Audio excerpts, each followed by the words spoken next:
Había entonces en la iglesia que estaba en Antioquía profetas y maestros: Bernabé, Simón, el que se llamaba Níger, Lucio de Cirene, Manaén, el que se había criado junto a Herodes el tetrarca, y Saulo.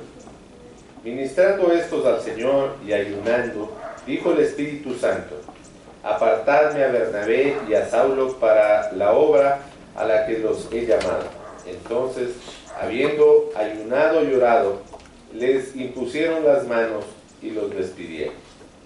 Ellos entonces, enviados por el Espíritu Santo, descendieron a Seleucia, y de allí navegaron a Chipre, y llegados a Salamina, anunciaban la palabra de Dios en las sinagogas de los judíos.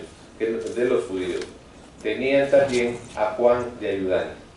Y habiendo atravesado toda la isla hasta Pafos, hallaron a cierto mago, falso profeta, judío, llamado Barjesús, que estaba con el procónsul Sergio Paulo, varón prudente.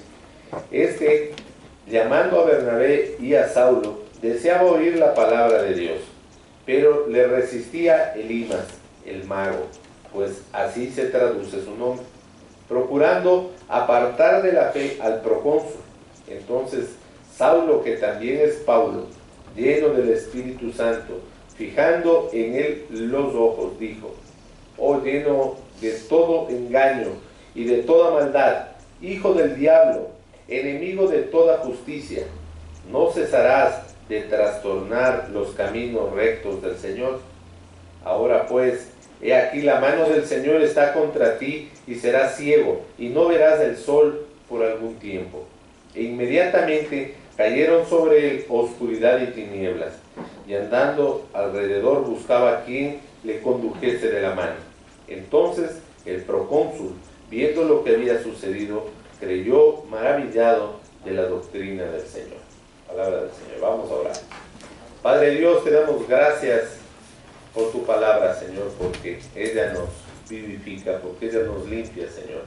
Padre Dios, te pedimos, Señor, que bendigas al pastor Ramiro, Señor, que trae la predicación de tu palabra, Señor, y que tu Espíritu Santo, Señor, nos dé la porción a cada uno de nosotros, Señor, lo que necesitamos, Señor. Padre Dios, te clamamos, Señor, que nuestros corazones y nuestras mentes, Señor, vayan cautivos a tu palabra, Señor. En el nombre de Cristo Jesús te lo pedimos. Amén.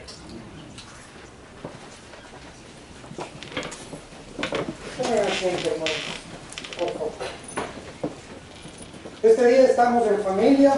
Sabemos que ha sido un feriado especial y muchas personas han aprovechado el tiempo para visitar a la familia, para descansar un poco.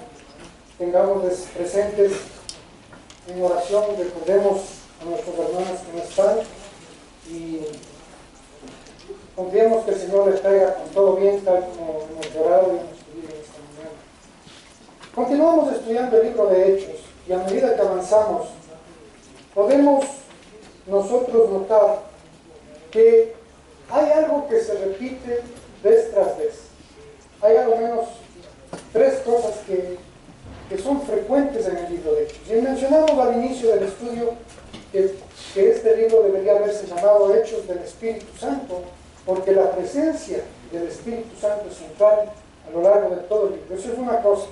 Pero la otra cosa que se resalta frecuentemente es el hecho de que la palabra de Dios, el Evangelio de Cristo, es atacado, es motivo de objeción, de oposición, con suma frecuencia, pero surge victorioso.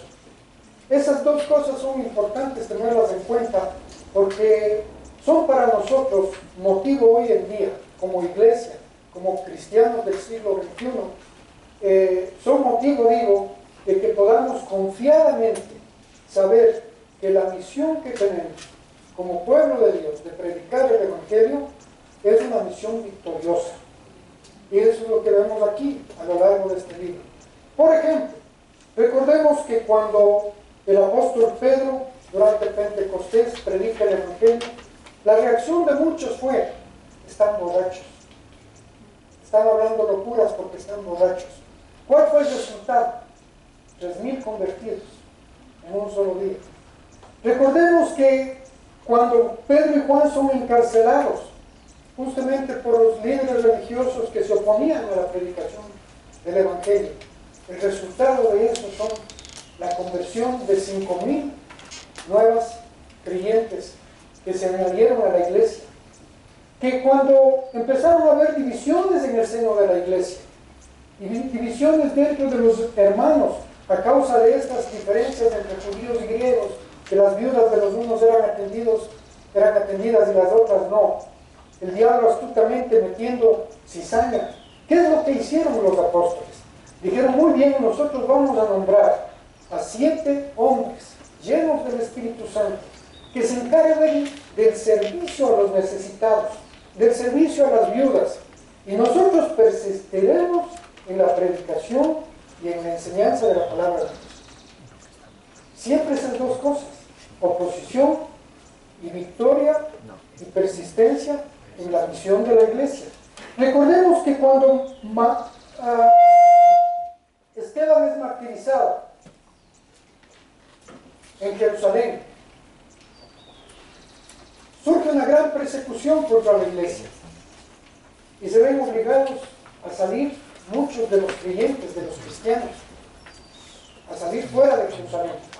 Los van llevando el mensaje del Evangelio y llegan así hasta las poblaciones de los odiados samaritanos, odiados para los judíos.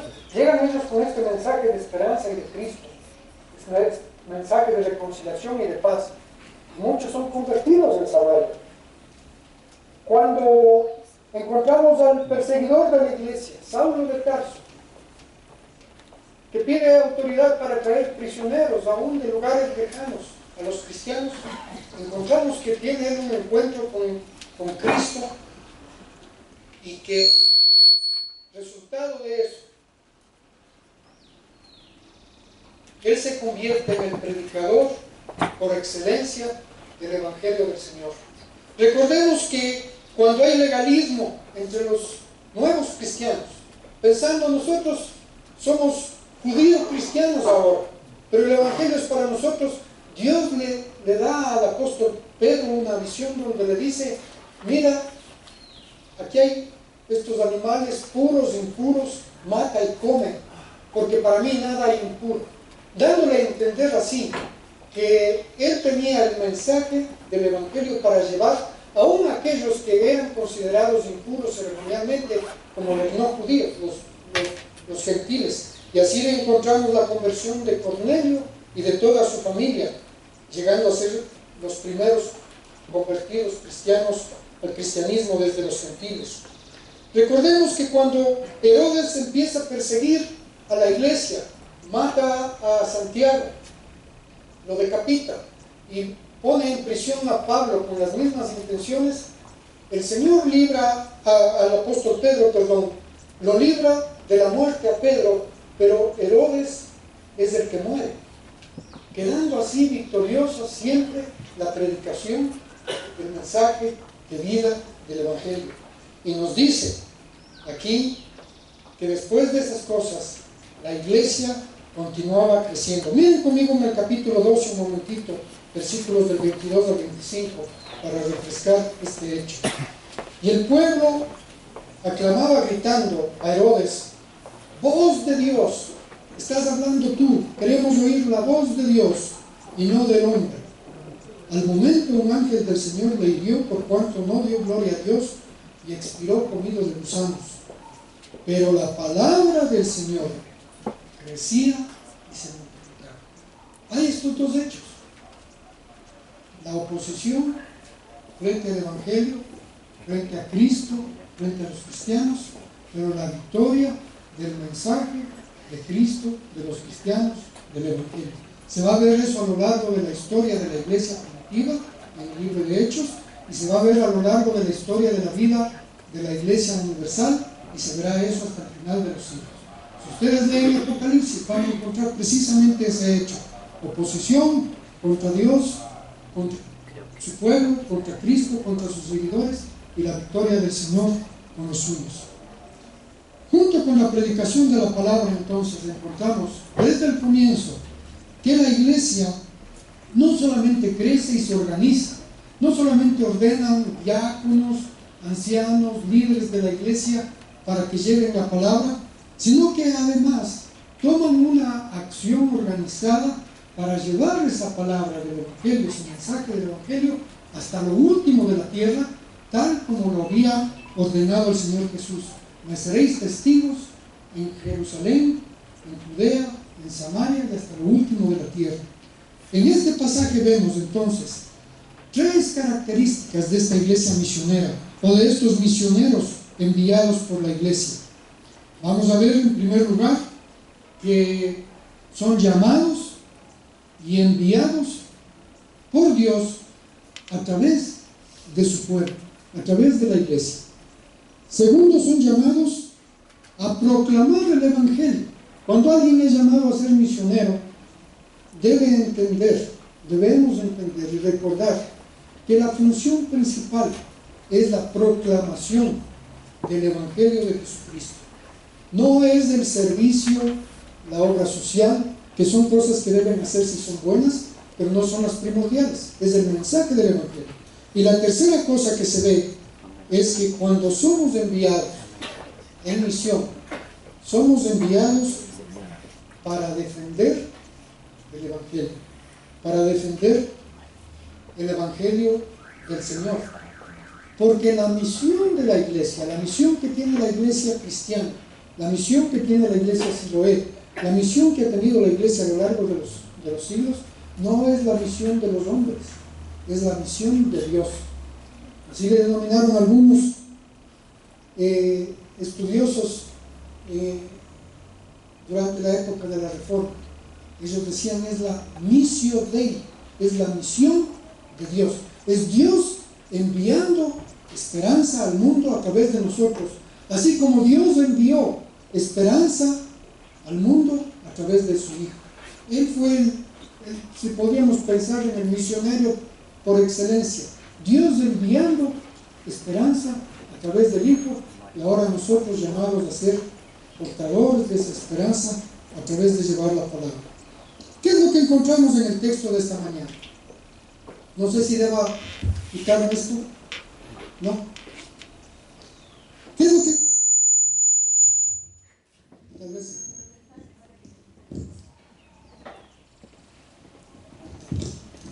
Si no, les voy a dejar sordos, hermanos. No importa. Sí me escuchas, ¿no? ¿Qué es lo que encontramos en el texto de esta mañana? Encontramos que la iglesia, por mandato del Espíritu Santo, envía a estos misioneros para que lleven la palabra a sitios donde no se había escuchado el mensaje de Cristo, a sitios donde la gente vivía todavía en tinieblas, en oscuridad, en desesperanza, a sitios donde nunca había oído el mensaje de que hay un Salvador que vino para traer paz y reconciliación. ¿Quiénes son estas personas? Perdón. Miren aquí versículos del 1 al 3 del capítulo 13. Nos dice que había en la iglesia que estaba en Antioquía profetas y maestros. Habían profetas y maestros. Ahora, ¿quiénes eran estos profetas y maestros o qué funciones cumplían? Antes de ver quiénes eran, es importante notar que los maestros o el don de enseñanza o el don de ser maestro es una capacidad que Dios da a ciertas personas dentro del pueblo de Dios para que puedan instruir la palabra de Dios, lo que está escrito al pueblo de Dios, la doctrina, la enseñanza, de manera que sean los creyentes nutridos, alimentados, conozcan más de Dios, conozcan más quién es Cristo y vayan creciendo espiritualmente, porque así nos dice la palabra, que nos alimentamos espiritualmente de la palabra y crecemos espiritualmente. Aquí tenemos maestros y maestras con los niños, por ejemplo. Tenemos maestros cuando estudiamos la Biblia juntos en los grupos de hogar que los denominamos manantiales. Tiene que haber esa función de enseñanza. Entonces habían estos hombres en la iglesia, pero también habían unos llamados profetas. Aquí es importante notar un hecho. Cuando fue escrito el libro de Hechos de los Apóstoles, cuando estaba en proceso de ser escrita el Nuevo Testamento, los creyentes de la época tenían solamente el Antiguo Testamento y algunos de los libros del Nuevo Testamento. Empezaban a escribirse poco a poco los evangelios, y algunas de las cartas más tarde fueron escritas por Pablo, por ejemplo, a los corintios, a los filipenses, a los tesalonicenses, etcétera, etcétera. Entonces, en ese tiempo, habían profetas que recibían directamente la palabra de Dios a fin de transmitirla con la autoridad como es, que viene de parte de Dios. En ese sentido, ya no existen hoy día profetas, en ese sentido. ¿Por qué razón? Porque ya Dios nos ha dado completa su palabra, desde Génesis hasta Apocalipsis, y porque nos advierte claramente en las Escrituras que no debemos ni añadir ni quitar nada de lo que está escrito. Entonces yo me proclamaría un profeta, alguien que está recibiendo nueva revelación de parte de Dios. ¿Estaría añadiendo algo a la palabra o no? En ese sentido, ya no existen profetas. Eso debemos tener muy claro. Porque hay confusión en la iglesia cristiana en general,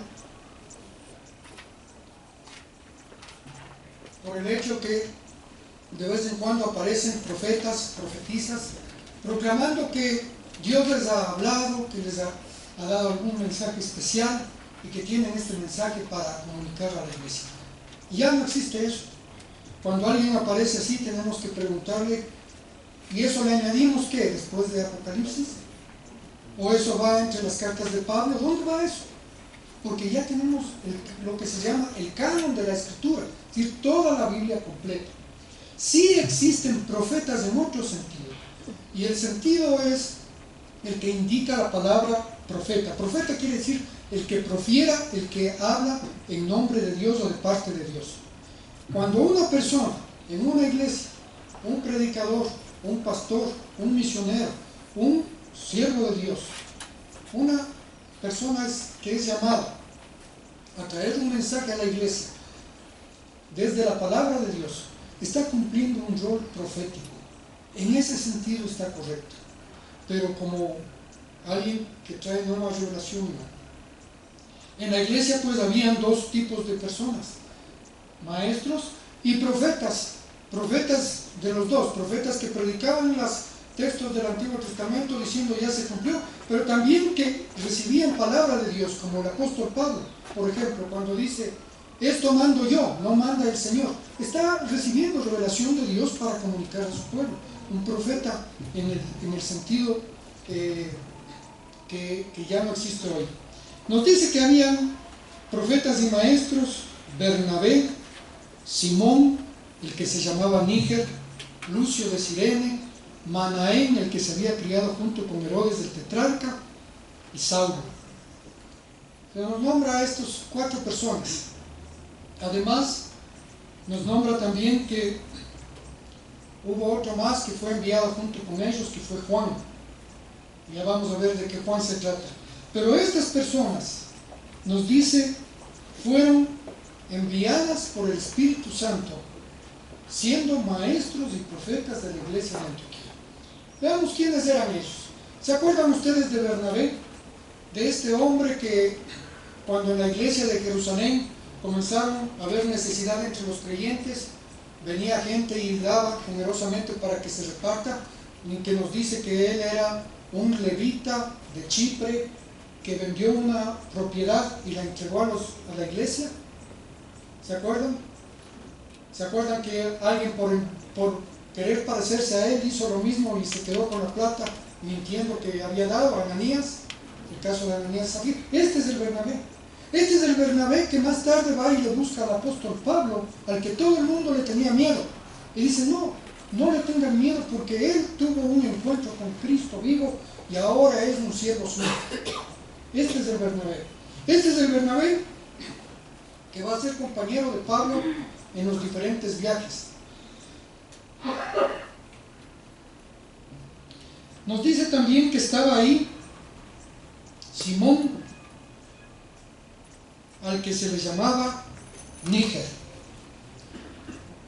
Los judíos tenían una costumbre en cuanto a los nombres, y era la siguiente: ellos tenían su propio nombre como de nacimiento, su propio nombre judío, pero para poder tener contacto y trato con el mundo que les rodeaba, adoptaban algún nombre latino o griego con la finalidad de poder mantener contacto con los gentiles. Entonces así tenemos que Simón, el apóstol Simón, va a llamarse también Pedro. Simón, nombre hebreo; Pedro, nombre griego. Tenemos el apóstol Saulo de Tarso. Ya no se va a denominar Saulo, porque él quiere que la gente no le rechace diciendo: eres de los judíos que hace de lado a todo el mundo, eres de los que no acepta que la esperanza que Dios ha dado es también para los que no somos parte del pueblo judío. Ellos adoptaban otro nombre, y así Saulo adopta el nombre Pablo o Pablo. Aquí tenemos a Simón, al que le llamaban Níger. Níger quiere decir negro en latín. Simón el negro. Y dicen los estudiosos que la razón de esto es porque, hermanos, era de raza negra, era un hombre de raza negra, africano. Y piensan que se trata de la misma persona que le ayudó a Jesús a llevar la cruz cuando ya Jesús estaba sumamente maltratado. ¿Se acuerdan? En el camino al Gólgota llegó un momento en el que ya el agotamiento físico del Señor Jesucristo era mucho, y los soldados le llamaron a uno que estaba mirando por ahí: ven acá. Y dice que era Simón de Cirene. Muchos piensan que se trata del mismo. ¿Por qué razón? Porque Cirene está en África, y porque en este texto se le nombra a este Simón el Níger junto con el que sigue, Lucio de Cirene. Es como que los dos venían de la misma región, los dos eran dos personas de raza negra que eran parte de los maestros o apóstoles, no nos dice qué, o profetas, no se especifica quién era qué, pero eran parte de la iglesia de Antioquía. Simón el negrito y Lucio el africano de Cirene. Nos dice que también estaba ahí Manaén, el que se había criado junto con Herodes el tetrarca. Este Herodes del tetrarca es el que acabamos de leer, que murió comido de gusanos. Lo interesante de esta mención aquí, y acordémonos que el apóstol Lucas era un historiador, dice: este Manaén se crió con Herodes del tetrarca. ¿Saben dónde se crió Herodes? En Roma, bajo la tutela del emperador. Fue compañero de juegos de Calígula, muy amigo, se criaron juntos. Y lo que nos está diciendo aquí, que este Manaén fue educado y criado como hermano de leche. Esa es la palabra que usa ahí en el texto original. Como un hermano de leche, como un hermanastro de Herodes. Sin duda que recibió una educación de excelencia, y sin duda también que vio los horrores que sucedían en la Roma imperial. Acordémonos de toda la degeneración que había. E imagínense en Calígula, que desde chiquito no era un angelito. Caligulita era terrible desde joven, pero ahí estuvo Herodes, y junto con Herodes otro hombre, Manaén. Y nos dice que además estuvo Saulo, que sabemos que se trata del apóstol Pablo. ¿Qué es lo que nos enseña? ¿Por qué razón pone aquí Dios estos detalles? Porque, hermanos, Dios quiere que sepamos que si Él nos llama al servicio, Él va a llamar personas de toda clase de condición social, económica, étnica. Dios no tiene favoritismos, exclusividad. Solamente los de pelo rubio y ojos azules van a ser No, Él tiene gente de toda condición socioeconómica y cultural para el servicio. Y Dios llama y los pone juntos. ¡Qué maravilla! Con mi esposa, mi familia vivimos unos años en Mississippi, al sur de los Estados Unidos. Y ustedes saben toda la historia que hay de la esclavitud y de todos estos problemas raciales que tenían ahí. Fuimos a varias iglesias los años que estuvimos ahí, y unas eran de solamente blancos y otras de solamente negros, pero hubo una iglesia donde llegamos, en donde estaban mezclados, y a mí me impactó eso, porque era muy raro ver. No es que no se querían, no es que no se llevaban, pero simplemente había ese sentido de asociarse con los mismos, de su mismo grupo étnico en las diferentes iglesias. Pero en este lugar había habían hindúes, habían latinos, habían morenos, habían blancos, había de todo. Dios hace eso en su pueblo y llama de ahí a la gente a servir. No nos olvidemos de eso. Quizá usted es llamado para servirle al Señor llevando el mensaje del Evangelio a otras culturas, a otros grupos. Quizá aquí mismo en Quito, que nos dice que seamos testigos suyos comenzando donde estamos, desde Jerusalén. Esta es nuestra Jerusalén. Pero quizá a personas que son diferentes socialmente, diferentes culturalmente. Aquí en nuestro país hay una diversidad inmensa de culturas. Dios, si les llama a hacer eso, acuérdese de esta realidad que ha puesto dentro de la iglesia para que lleven el mensaje del Evangelio. Hay quienes nos dice aquí que ellos son enviados en el versículo 2, pero noten ustedes que ministrando al Señor, es decir, sirviendo, buscando la dirección del Señor, el Espíritu Santo dice: mándenles a ellos a la obra que les he mandado o que les he llamado. Y luego de haber ayunado y orado, les impusieron las manos y los despidieron. Es decir, les ordenaron, les dieron la autoridad para que vayan y fueron. Versículo 4. Ellos entonces, enviados por el Espíritu Santo, descendieron a Seleucia y de allí navegaron a Chipre y llegaron a Salamina y anunciaban la palabra de Dios en las sinagogas de los judíos, y tenían también a Juan de ayudante. Fíjense que el mensaje, o lo que ellos hacen, es llevar la palabra de Dios. No fueron llevando vituallas, no fueron llevando mercaderías, no fueron a hacer negocios, fueron llevando la palabra de Dios. Y nos dice aquí que además le llevaron a Juan como ayudante. ¿Quién Juan era este? Vea conmigo un momentito en el capítulo 12, versículo 25, y vamos a saber de quién se trata. Y Bernabé y Saulo, cumplido su servicio, volvieron de Jerusalén, llevando también consigo a Juan, al que tenía por sobrenombre Marcos. Es Juan Marcos, el que escribe el Evangelio. Él es. Fíjese en el versículo 13, en el capítulo 13, versículo 5. ¿No? Dice: llevaron como Juan ayudante. Y en el versículo 13, habiendo zarpado de Pafos, Pablo y sus compañeros arribaron a Perge de Panfilia, pero Juan, apartándose de ellos, volvió a Jerusalén. Es este Juan Marcos. Y es importante que aquí es mencionado como una persona que les acompaña para ayudarles, aunque más adelante vemos que se separa, regresa. Era un jovencito, era un hombre joven, sin experiencia y sin lugar a dudas, que después de ver todas las cosas que estaban pasando con los apóstoles en su labor misionera, las oposiciones que había, las cosas extraordinarias que estaban pasando, él dijo: ya no aguanto más, yo necesito regresar a la casa de mis papás, a la casa de mi mamá. Era hijo de una mujer llamada María, que vivía en Jerusalén.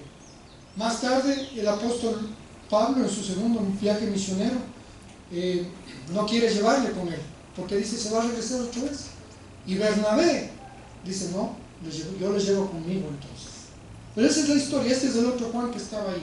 Pero ¿qué es lo que hacen ellos?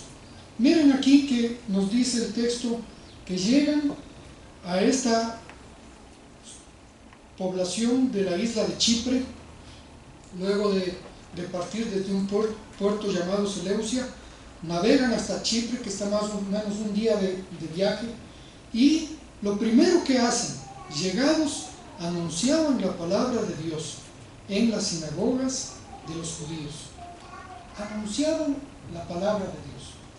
¿Cuál era la palabra de Dios que anunciaban? El Evangelio de Cristo. Las Escrituras se han cumplido en la persona de Jesucristo, porque iban a las sinagogas en donde todos conocían lo que decía el Antiguo Testamento y todos esperaban el cumplimiento de las promesas del Antiguo Testamento.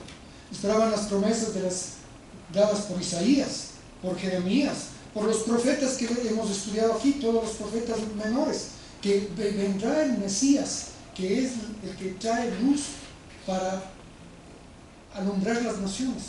Y llegaban a las sinagogas, que eran los sitios donde se reunían los judíos, para estudiar las Escrituras y para adorar a Dios, y proclamaban esa verdad. Esto hicieron durante algún tiempo.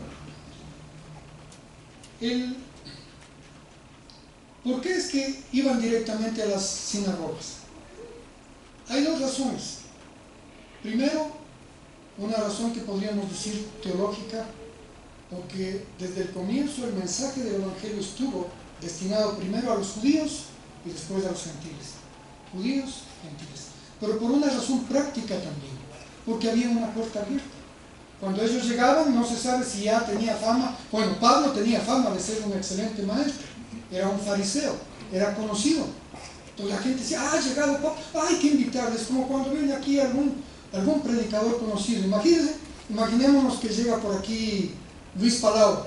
Hay que invitarle a que predique, hay que invitarle a que venga, hay que traerle acá. Eso es lo que sucedía.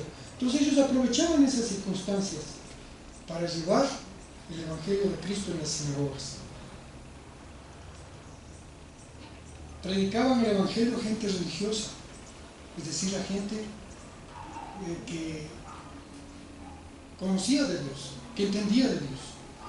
Y me llama eso la atención, porque iba primero donde ellos y después donde los no religiosos, donde los gentiles. ¿Qué es lo que nos indica a nosotros hoy día eso? Nosotros vivimos en un contexto como sociedad ecuatoriana que se denomina mayoritariamente religiosa, ¿no es cierto? No somos un país como hay algunos países que se proclaman ateos completamente. Nosotros somos un país que tiene una afinidad religiosa, católica, romana en su mayoría, grupos pequeños evangélicos, pero somos un país que tiene apertura para la religión. Pero la pregunta es, ¿todo el mundo conoce de Cristo a pesar de esa religiosidad? ¿Todo el mundo conoce del Cristo vivo de la Biblia? ¿Del Señor que es proclamado en el Evangelio? Y obviamente la respuesta es no. Hay personas que profesan creer en Cristo pero no le conocen y necesitan escuchar el Evangelio. Hay personas que proclaman creer en Dios, pero su concepto de Dios es diferente desde la Biblia. El concepto de Dios para ellos es una inteligencia superior, una inteligencia grande, el gran arquitecto del universo. No es el concepto de la Biblia, el concepto del que nos enseñan las Escrituras.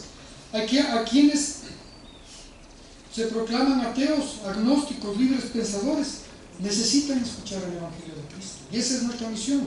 Hay quienes dicen conocer a Cristo, pero, como he dicho, no es el Cristo de la Biblia, porque el Cristo que ellos conceptúan es un Cristo creado por ellos. Muchos que dicen, sí, yo creo en Cristo, y Cristo fue creado por Dios junto con los ángeles.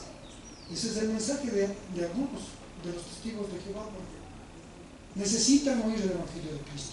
Hay otros que tienen el concepto de que sí conozco a Cristo, pero es un Cristo muerto. No sé si ustedes han visto los documentales de Nat Geo acerca de la vida de Cristo. Son sumamente prejuiciados en el sentido de proclamar a un Cristo humano, histórico, nada que tenga que ver con la Biblia. Inclusive recuerdo hace unos años, durante Semana Santa, hablaban en uno de estos documentales de que encontraron la tumba de Jesús y sus restos y que estaban haciendo pruebas de ADN con los huesos, encontrando ahí. Ese no es el Cristo de las Escrituras, del Evangelio. El Cristo del Evangelio es el Jesucristo vivo, resucitado. Necesitan oír el mensaje del Evangelio. Conocen a un Cristo limitado. Muchos dicen, sí, yo creo en Cristo, pero necesito una palanca. Necesito la intercesión de alguien que vaya donde Cristo, que hable por mí. Necesitan escuchar que Cristo dijo, venid a mí, los que estáis trabajados y cargados. Que Él es nuestro sumo sacerdote, que Él es el que intercede por nosotros, que Él es el que nos compró por su sangre. Hay muchos que proclaman conocer a Cristo, pero es un Cristo muerto, un Cristo que está pobrecito, lleno de llagas y de sangre, y que necesita ser llevado de cuando en cuando, porque está muerto, está sufriente y nada más. Hay muchos que conocen a un Cristo que es limitado, no es el Señor Todopoderoso. Pero cuando nosotros leemos el Evangelio y leemos la Biblia, encontramos que Jesucristo es Dios hecho hombre. Dios mismo entre nosotros. Y hay otros que proclaman conocer a Cristo, pero es solamente una idea, es un ideal. Ah, sí, Cristo. La idea del Cristo, la idea de los Cristos inclusive. Entonces, toda esta gente necesita que llegue alguien con el mensaje del Evangelio a sus vidas. Y así podemos nosotros, quién sabe, constituirnos en los Simones de Cirene, en los Saulos de Tarso, en los Lucios, en los Manaén y en tantos otros que Dios llama para servir. ¿Qué hace usted con el conocimiento de Cristo que tiene? ¿Qué hacemos? Es la pregunta. ¿Qué hacemos cuando alguien nos pregunta de nuestra familia, de nuestros amigos, de nuestros trabajos? Bueno, ¿qué mismo crees tú? Ah, bueno, no hablemos, ¿no? Mira, si quieres mantener la amistad, mejor no hablemos ni de religión, ni de deportes, ni de política. Cristo quiere que hablemos de Él y quiere que anunciemos quién es Él, que la gente sepa. Yo me eduqué en un colegio jesuita, en Riobamba. Y un día un amigo mío, cuando supo que yo era cristiano, que era pastor, me preguntó, oye, ¿quién mismo es Cristo? ¿Quién mismo es? O sea, yo entiendo la dolorosa, yo entiendo lo del purgatorio, pero ¿quién es Cristo? Y era sincero. Gente que no entiende. Necesitan escuchar el mensaje del Evangelio. Entonces, esta es la segunda cosa, ser enviados por Dios. Segundo, ser portadores de la palabra del Evangelio, pero también ser sus defensores. Noten aquí que la narración nos habla de que, versículo 6, atraviesan toda la isla, que son como 200 kilómetros, hasta llegar a una ciudad llamada Pafos, que era la residencia de las autoridades romanas, era el centro judicial, ¿no? Porque esta era una provincia romana. Llegan hasta allá, y lo primero que hallan es a cierto mago, falso profeta, judío, llamado Bar Jesús, que estaba con el procónsul Sergio.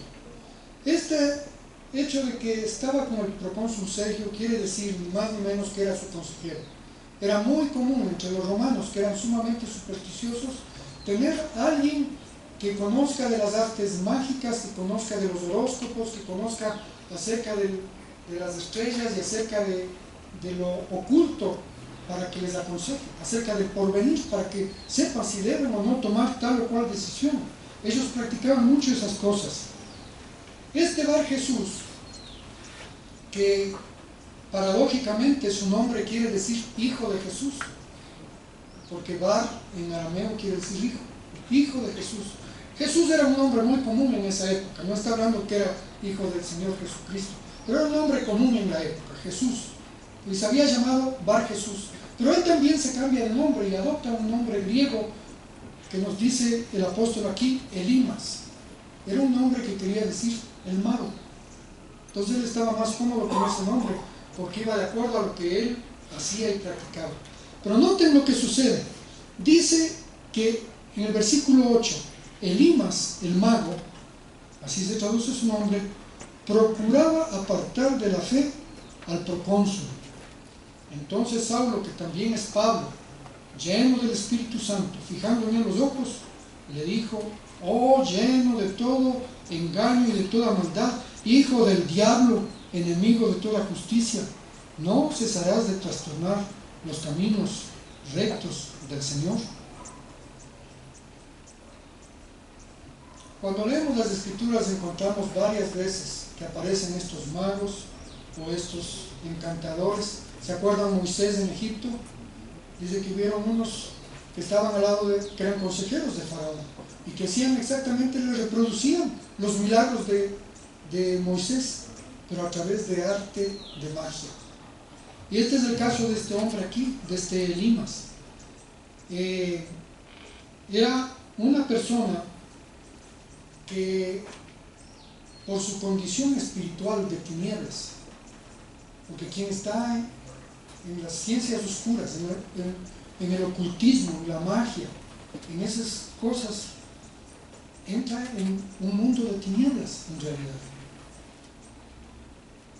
Dice que él se oponía, se resistía a la palabra de los misioneros. Él se resistía y quería apartarle a esta autoridad romana, a este cónsul, a este procónsul, quería apartarle de ellos.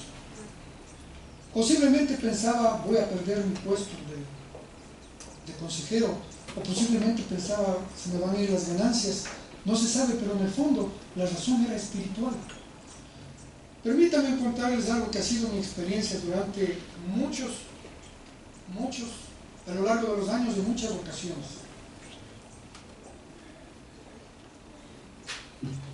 Como digo, nosotros vivimos en un contexto católico romano.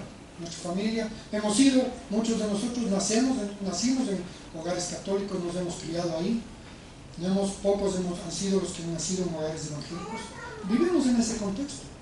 Y muchas veces que yo he hablado con amigos, con familia, con gente conocida, católicos, de cosas espirituales, cuando se llega al punto de hablar sobre el tema de que están consultando, se han ido al chamán a hacerse una limpia, o de que hay este gurú o estos mediums que les están dando buena energía.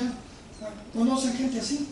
Digo: pero tú eres católico, tu religión te prohíbe eso. Y la gente no sabe, no entiende eso. Pero peor que tu religión prohíba es algo que Dios prohíbe, es algo que es ofensivo a Dios. No, ¿cómo vas a creer si más bien, si me escándalo? ¿Tú no has visto cómo reza el profesor Pachamán, no sé cuánto? Primero reza el Padre Nuestro y después coge la velita y hace sopla el trago y le pasa el fuy y todo eso. Pero mira, tiene hasta un rosario en la mano. Entonces lo que yo hago en esos casos, les digo: ¿sabes qué? ¿Tienes tú el catecismo de la Iglesia Católica? Algunos tienen, otros no. Digo: bueno, si no tienes, nos vamos a ver otra vez y yo te traigo para que tú escuches lo que enseña tu propia iglesia.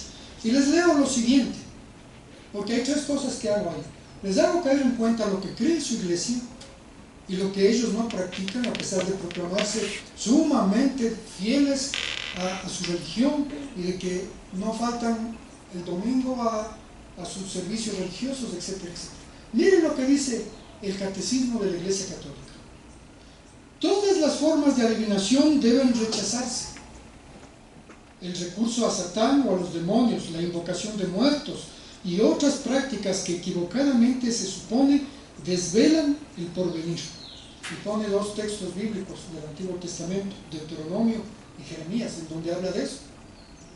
La consulta de horóscopos, la astrología, la quiromancia, es decir, la lectura de las manos, la interpretación de presagios, las suertes, el fenómeno de visiones, el recurso de mediums, encierran una voluntad de poder sobre el tiempo, la historia y finalmente los hombres, a la vez, sobre los hombres, a la vez que un deseo de granjearse la protección de poderes ocultos.